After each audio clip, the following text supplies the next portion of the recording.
Okay, so I apologize for the delay. I had to jump right over here from Captain America Civil War the movie. Okay, so let me see. There's a delay, by the way, so it's going to take me. I'm not going to see things as soon as you write them. All right. So let's see here. Let me see. Let me get a question here from the list. Oh, okay. All right. It's going very fast. I'm glad you guys are having a good time. Okay. All right. I got to slow it down. Let me get a question here. Someone said, you can do a live commentary for X-Men Apocalypse. If you guys are interested in that, please be sure to let me know on Twitter, and I will consider doing it. And I think it comes out in just a couple of weeks.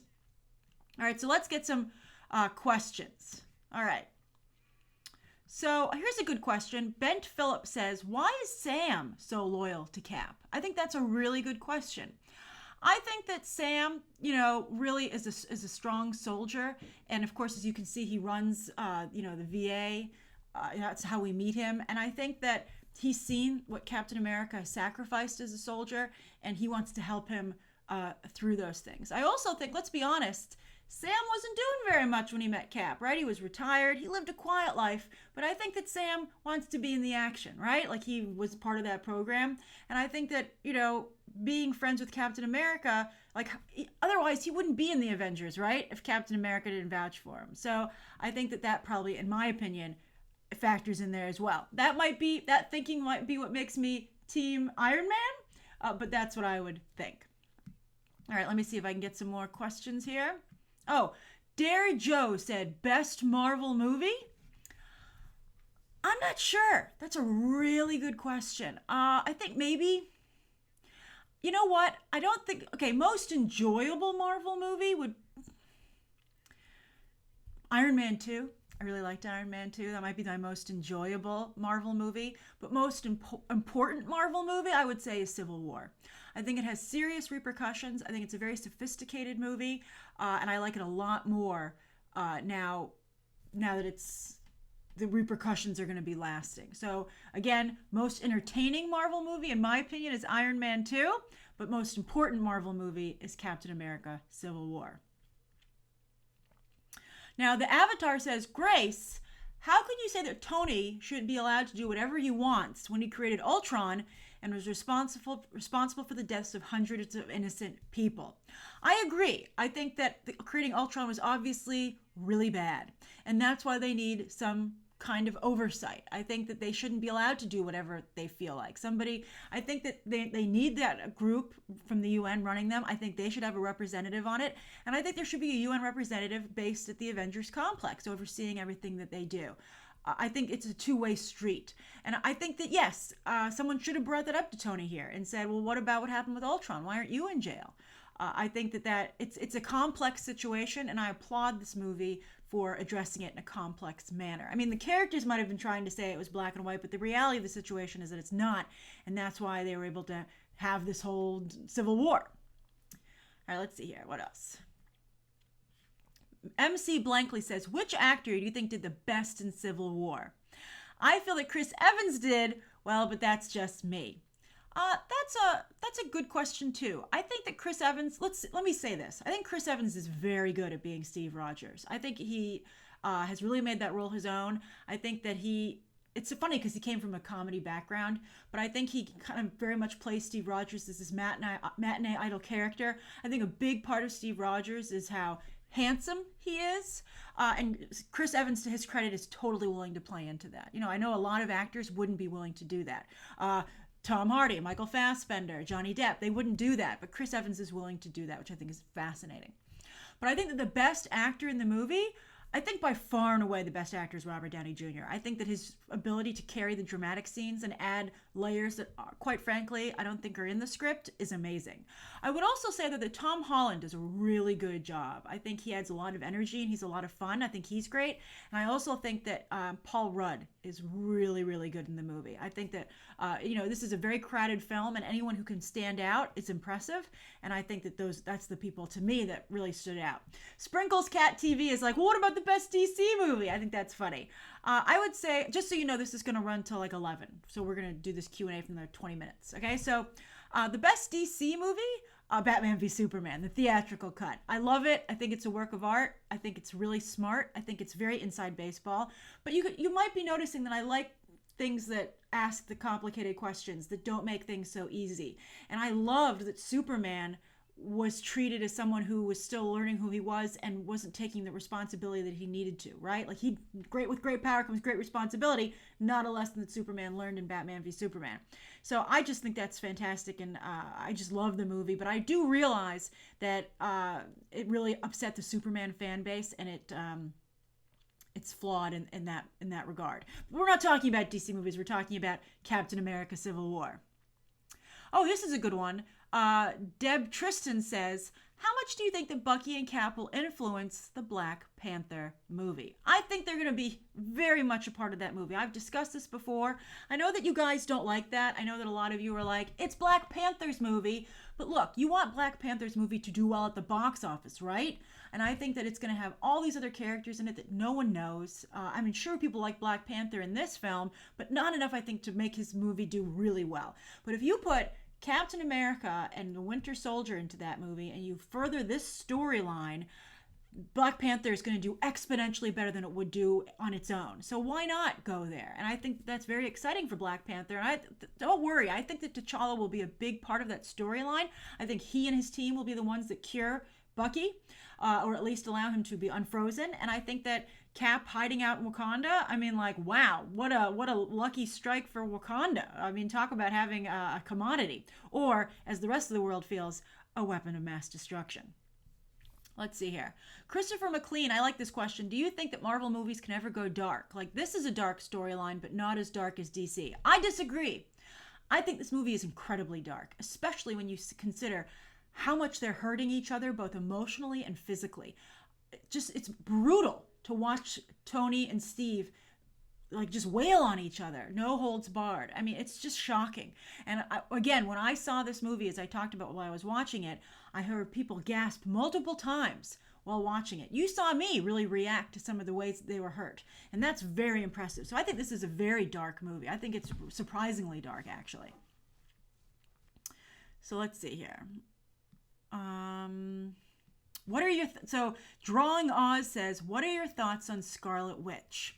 I like Scarlet Witch. I think she's very good. I think she's a great character, and I think that there's a dark streak, speaking of darkness, to her. I think she's obviously still upset about Pietro. She came into this movie, into this cinematic universe as a villain, and I think that you can see, as I talked about during the airport battle, she was really violent, and she was the most eager to not pull her punches. So I like that. I would love to see them, do the Wanda goes off the rails storyline, and obviously a variation of it because they don't have the X-Men.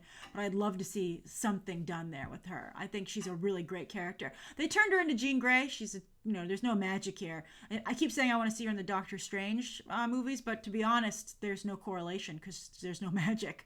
But I love that she's a telekinetic and a telepath. I love telekinetics and telepaths. I love Jean Grey. I'm more than happy to see her realized in the MCU as the Scarlet Witch. And I think Elizabeth Olsen does a nice job. So I'm excited to see where the character goes, and I like her quite a bit. I think she really helps the action sequences too. Then Jake J says, Katie R and Jake J both say, do you wish that they'd killed someone off in this movie? I don't know. I think that the relationship died. I think that the friendship died. I think to some degree the Avengers died. I think there was, and I was worried there wouldn't be any repercussions after that letter was sent. I was like, man, Tony, if you accept that, I'm going to be so upset. But it looks like that's not going to be the case. And in some ways, Captain America died because the Russo brothers revealed that he will not, at least in the time being, be picking up the shield. So I think, I'm sorry, I got distracted by the next question.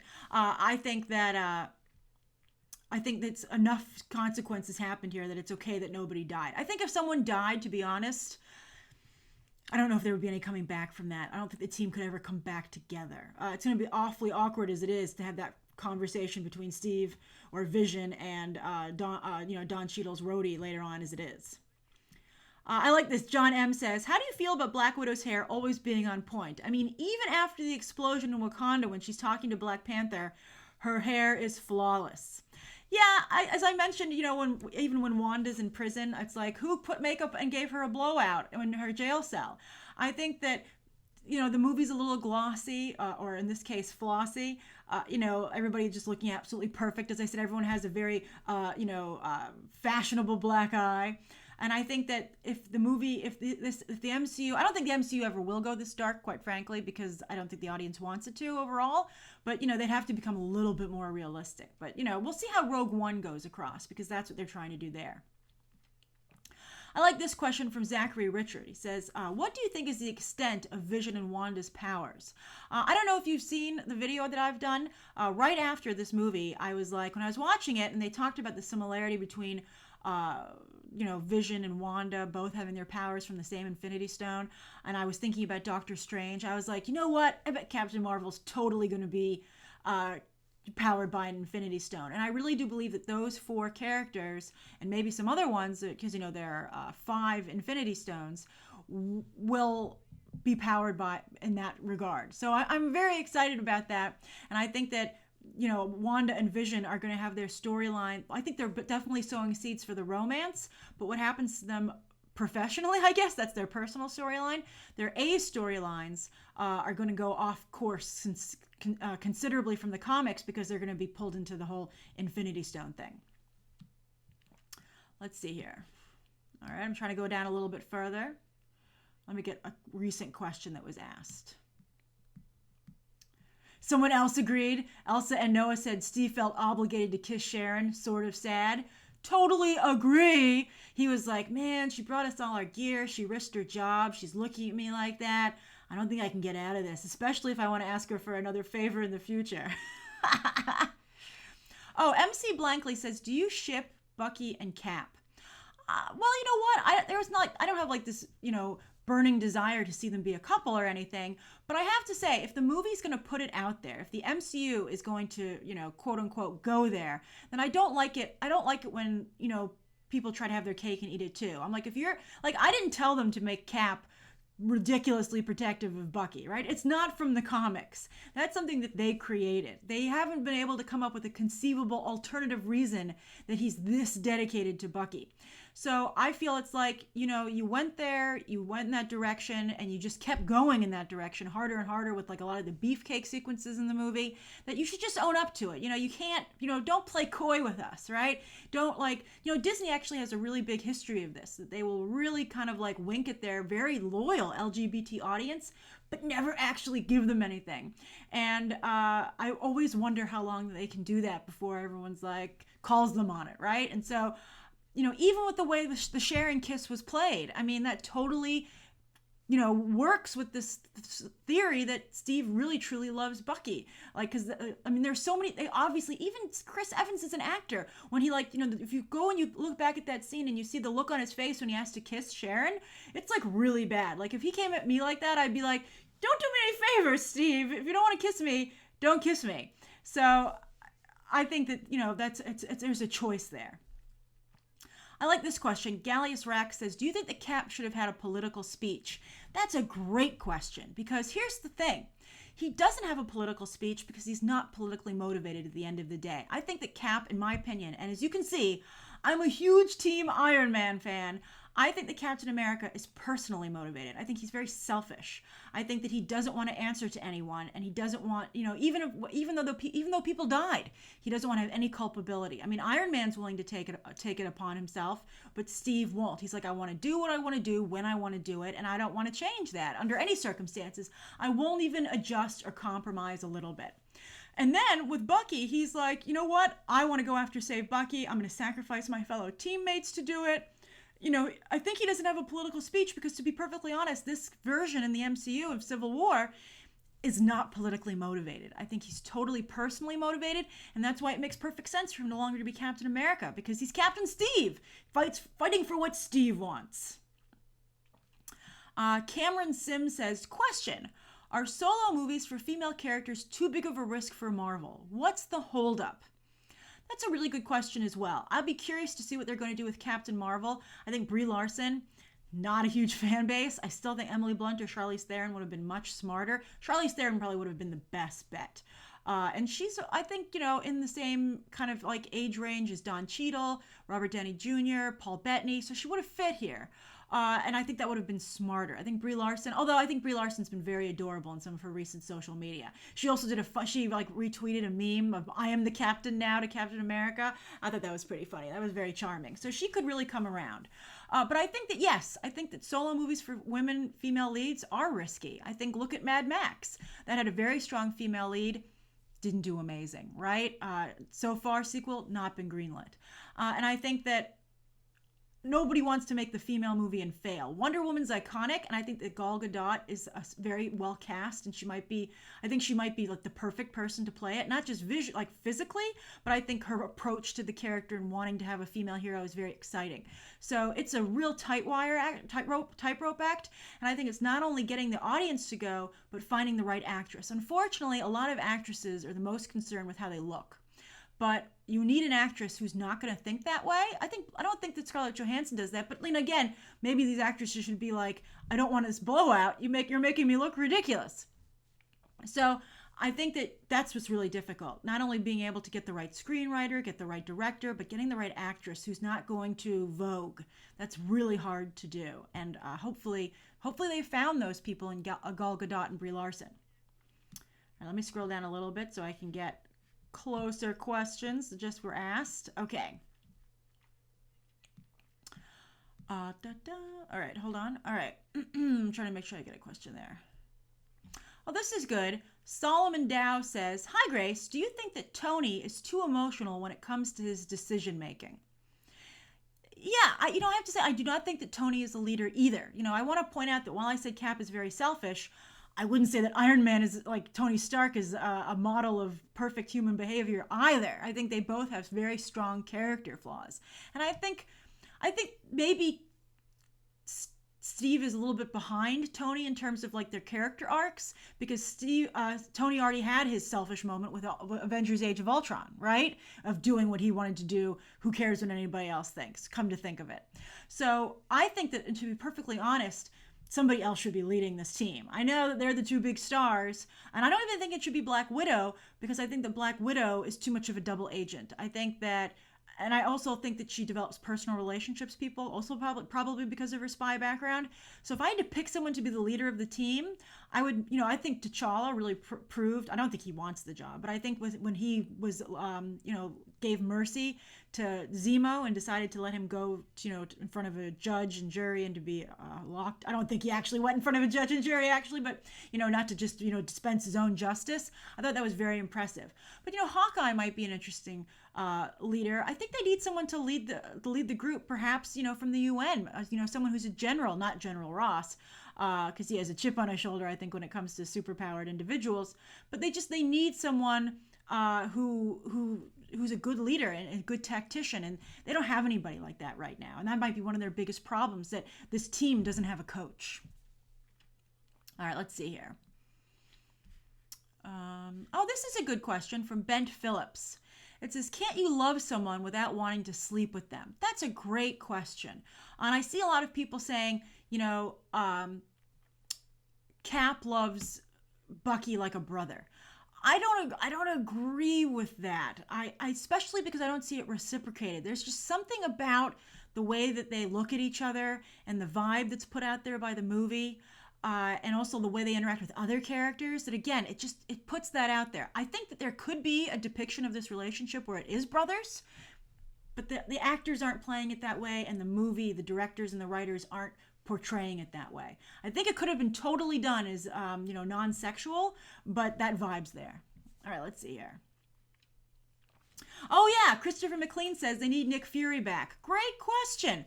I mean, great point. I think that's totally true. They really need Nick Fury. He was very good tactician. All right, let's see here. All right.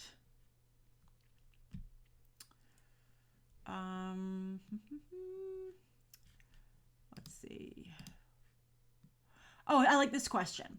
This is from MK6RFC1. I recognize your avatar too, from Twitter and stuff. Are you more excited about Homecoming or Black Panther? Very good question. I have to say, I'm a little bit more excited about Black Panther. I really love T'Challa. I really want to see Wakanda. I think that's, and I also think as diverse as Spider-Man Homecoming is, and I love that they're depicting Queens that way, realistically, I think that Black Panther is the more important movie. I love the talent that's involved. Ryan Coogler is such a talented director that I'm very excited to see not only does with the dramatic aspects of that movie, but also the action sequences. I'm excited to see the Cap and Bucky storylines move forward. Now that I've been promised that there are repercussions coming out of this, I want to see them. So I think both movies should be quite good, but I think I'm a little bit more excited for Black Panther. All right, let's see here. What else? Oh, I like this one. This is from Captain Deadpool. What do you think about Giant Man? Keep up the great work, Grace. Ah, very sweet of you. I think that Giant Man is fantastic, and I'm very excited for the idea. I heard a rumor that Ant-Man and Wasp would be on the run in their movie, trying to keep their tech out of government hands, which sounds great. And I'm very excited for Giant Man because it opens up so much more possibilities for the Ant-Man movie. And also, if you have Giant Man going big and Wasp going small, I think that's very exciting. I wonder if Janet Van Dyne, I'm not with those wings, but she in the comics has been known, or Hope Van Dyne in this case, to go big. So I think it's wonderful. I think that it's just great action sequences, and I thought that the visual effects were very well realized. Bay McCullough, another frequent BTT viewer, says, Grace, if you were in the Avengers, would you sign the Accord? I would definitely sign the Accord. I would want to be a part of the group that was like running the Accord. I'd be like, I want to get in here. As I said, I have suggestions about let's get some one of our guys on your group, or one of your guys on mine. I'd be all in that because I think that it's very important to lines of communication to be open. So as people often say, so much of this movie wouldn't have happened if they just sat down and talked. And I also think it's really important to always consider everybody's side. And so I think the Accords are a great idea. And I think they're the only logical conclusion after Wanda killed a bunch of people. I'd be like, Wanda, thanks a lot. Let's see here. Oh, this is an interesting question. This is from Muaha0014. It says, hey, Grace, did the Russos save the MCU? I don't think so, actually. I think that the Russo brothers, I think that they gave it new life and new possibilities for direction with Winter Soldier by going the political thriller route. I'm a little disappointed to see with this movie that they are kind of like, that's not a choice so much as just the way they like to make these movies. I would have liked to have seen them change it up a little bit because, I don't know, this is also a very political film as well, though. So that's true. But I think that I would hate to see the Russos, like their visual aesthetic, bleed out into the entire MCU. I would like to see stronger directors come in across the board in all these comic book and, blockbuster movies. I'd like to see the artistic qualities go up a little bit. Like Kong Skull Island is like a really, I would like to see more Christopher Nolan-esque directors. Even someone like Spielberg.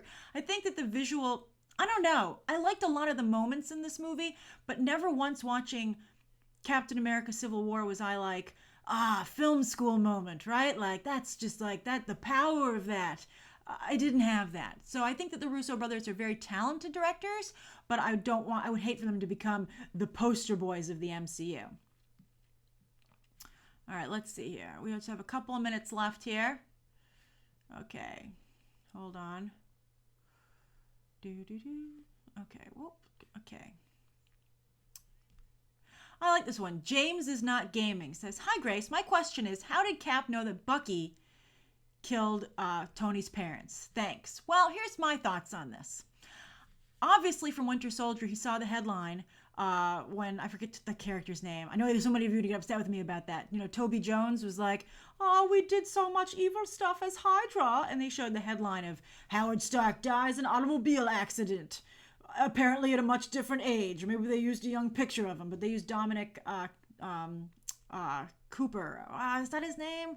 But anyway, I think that's his name. That's who they used. Looks nothing like John Slattery, by the way. It's so frustrating to me. It really annoys me, actually.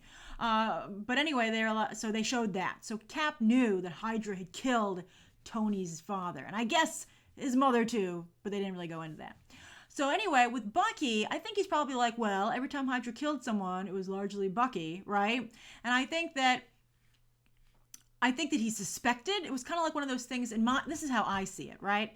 My interpretation of the movie is that Captain America knew that Howard Stark was assassinated by Hydra. He knew it was likely Bucky, but he didn't want to know for sure, right? But as soon as that tape began to play, Cap wasn't like, "What? Let me see this too. Move over, Tony." He was like, this is so bad. And you can see him watching Tony's face at that pivotal moment. And this is what's very telling to me.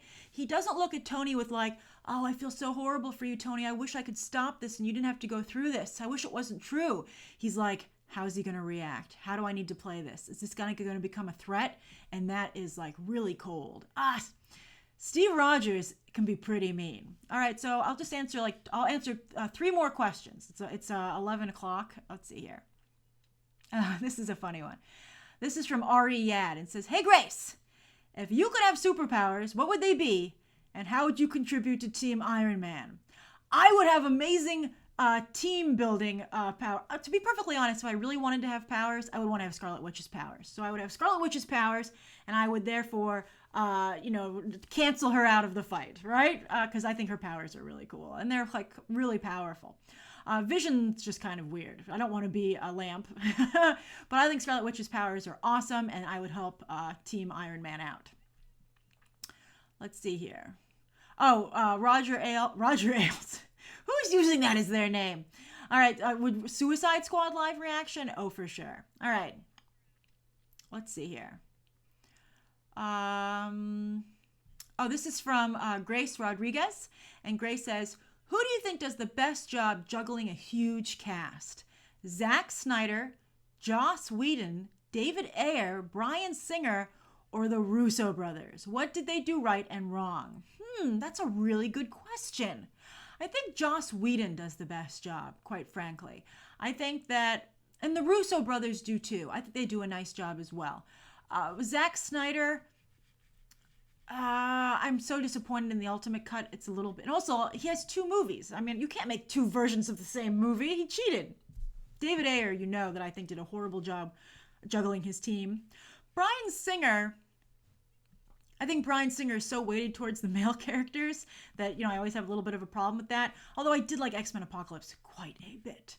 But I guess I'd have to go with Whedon and the Russo brothers. I think that Bryan Singer does a good job with his action and his storytelling, but he actually never really develops any of his characters, which I think is kind of crazy. I mean, he develops some of them, but that's a little frustrating to me. All right, let's see here. What else?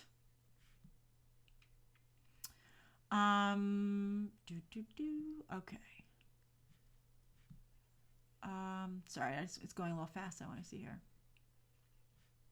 Oh, this is interesting. So here Zakur says, "Does the Zemo plot hole where his plans work out conveniently bother you?" I don't think so. I thought that the point of Zemo was that he was extremely good at planning things out. He did a very good job. I think that Zemo's meticulousness and the fact that he has no superpowers, no pomp, to his presentation, I think is very, very impressive. So I think that I thought Zemo was great. I think the only thing about Zemo is that he's more appreciative on the second viewing or third viewing, because at first you're like, what? It's a little hard to follow. All right. Let's see. One more. We'll do one more. Okay. Let's see here. Everybody get your questions in here. Oh, this is okay. Vikapedia. Regarding Civil War, would you have rather had a 4-hour movie instead? Love your vids. Read this. Multiple exclamation marks. That's adorable. Well, Vikapedia, I think this movie was just long enough. This movie did not leave me wanting more because it was brutal. It's like watching two friends fight and you're like, this is awkward. Oh my God. I think the movie was the perfect length. I kind of would like the movies to come out. I think the great thing about it, and actually I would say this is true about all comic book movies, and so that's why they're in the zone right now, that I really want the next installment. Even with something like Star Wars, The Force Awakens, even though I had major problems with the film, I was like, I want to keep reading though. I feel like it's a comic book. Like I want to keep watching. So I think that the greatest thing about the MCU that everybody else is trying to copy is that it just feels like one long story, especially as they get rid of the solo movies pretty much. They're pretty much getting rid of them. And everybody's in everybody else's movie, et cetera, et cetera. Like they have like one character's the focal point, but other characters are going to show up. And it's great. It's really fun to participate in. And maybe they, earlier today I was talking about DC and the rumor they might be releasing 3 movies in a year. And I was like, that's ridiculous. But thinking about how much interesting this was and how I want to see what happens next, maybe 3 movies a year isn't so bad. All right, I'll do one more. Okay, King Coco 25. Do you think it was a missed opportunity to not mention the Shield agents, agents of Shield in this movie? That's and then you such cute, sad little smiley, frowny faces after that. I think that Agents of S.H.I.E.L.D., maybe that's one of the reasons Joss Whedon hates Marvel. The disrespect towards that show, the lack of any ability to try and make sure it does well and to loop it into the MCU is just absolutely ludicrous. I mean, it's just, I feel bad for everyone who's stuck in it. I feel bad that's what happened to Coulson. But I think, no, I have to honestly say, though, also that I think the quality on that show is lacking. I know some of you said it's gotten better, but if I were Kevin Feige, I wouldn't want that anywhere near my MCU movies. I'd be like, sorry. And maybe he was like, oh, Joss Whedon, I'm so happy that you made me so much money. Sure, we'll make an ABC show. Sure, this is a great idea. And then if Kevin Feige was like, what have I done? And maybe that's what drove them apart. Who knows? But I think it's just horrible. All right. Okay, that's great. You guys were great. You guys were so much fun. I had so much fun watching this with you. You guys were great. I had such a great time. Thank you so much for tuning in. I had a great time talking about Captain America Civil War with you. I'm glad that this is a Friday. Usually these Blu-ray releases come out on a Tuesday. So when I first announced this, I had no idea that it was going to be on a Friday night, especially the Friday of Labor Day weekend. So the fact that you guys stayed up with me and you stayed home to watch this with me means so much. I had such a good time. And if you want to see me do these on more movies, please let me know over Twitter, and I will definitely be doing it again. All right. Thank you so much for watching, and enjoy and have a wonderful Labor Day weekend if you're in the United States. And if you're not, have a great weekend. And good night for those of you who stayed up.